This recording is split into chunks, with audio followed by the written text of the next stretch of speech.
Hi everybody! So, dahil sabi ko nga sa inyo, meron akong isang journal kung saan pinagsasama-sama ko minsan yung mga ibang bagay para hindi overwhelming na parang isang journal lang tapos parang ang dami pang space. Or, like me, what I do is, gusto ko, meron akong isang journal kung saan pwede ko siyang magamit anytime, anywhere, and I can just jot down the things that I'm doing at that time. So, whether I'm doing devotional, I'm doing a word study, I'm doing a character study, or I just wanted to write the specific day where I've seen that God was able to do or show me a testimony in His name. So, with that, diba, ito yung journal ko na yon na maraming laman at iba't iba.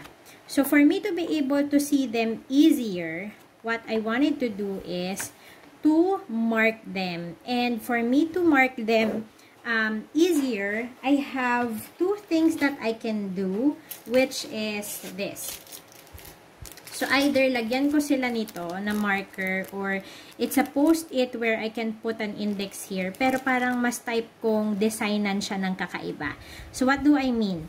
So, this part is where I usually just write a Bible verse and then I write my prayer. So, with that, I think what I'm gonna do is I'll use this and I'll design the edge of my journal. So, here's what I meant by that.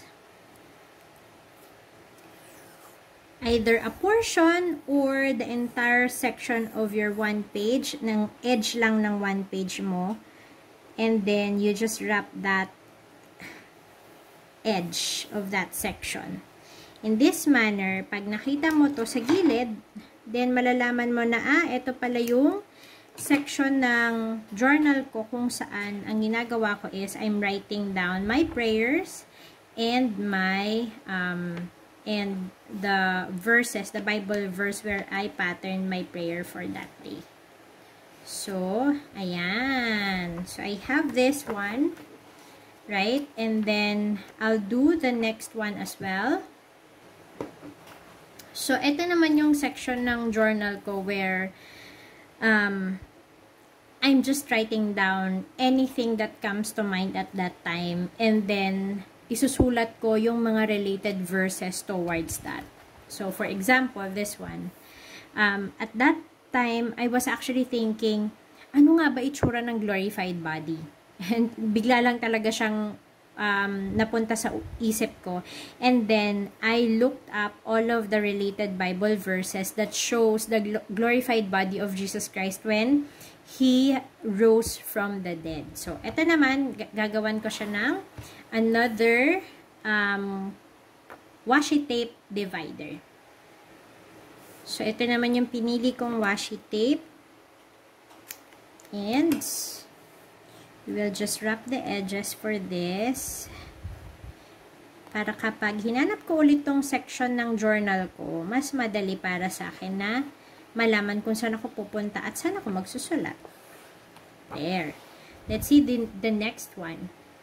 Ito naman yung section ng journal kung saan nag-attend ako ng isang seminar. So, that was the Women to Women seminar.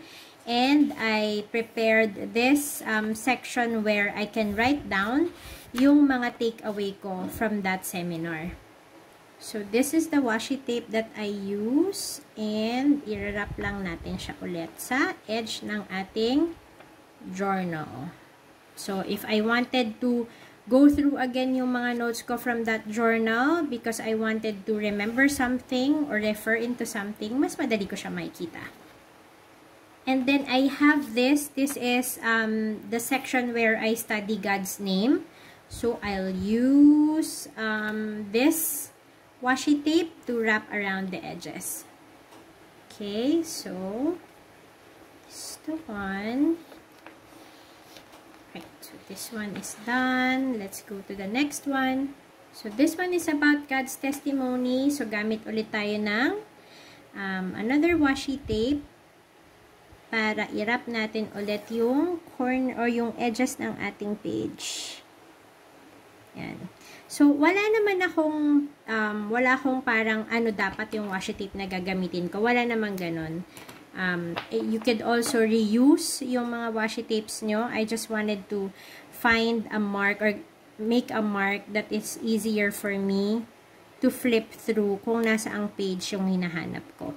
But it would also be good kung color-coded para sa inyo if that is easier for you para mas madali nyong makita kung ano yung hinahanap nyo. There. Yan. Then lastly, this is the Women of the Bible Study. So, gagamitin ko lang din to ulit. This is the red one with crosses. And i-wrap natin ulit yung edge ng ating page. Yan. Okay. I like using washi tape sa mga ganitong bagay kasi if you can see, kapag hindi pantay or feeling mo gusto mo siyang ayusin pa ulit, hindi siya agad-agad dumidikit, diba? Pwede mo siyang tanggalin, idikit ulit. So, hindi masisira yung journal page mo using washi tape. Kaya, I love using washi tapes sa mga notes ko kasi pwede ko siyang tanggalin ulit. There you go. So, nalagay na natin lahat ng mga pages where I have sections that I'm using. And I hope nakikita nyo dito na nagkaroon na ng sectional yung aking mga page. So, if I wanted to look into, mas madali na. Right? And then the next one, mahanap ko na siya agad. I know that it's here. Ito na siya. Right? And then the next one, ito na siya. I don't have to flip through all of the pages just to find kung nasaan yung section na yon, right? Kasi now, my washi tape helps me to identify yung mga section border ko without having to put something in the edge na malulukot din lang. So, there you go. I hope that you learned something and I hope na kung marami kayong washi tape, you'd be able to use them in your journaling. Bye!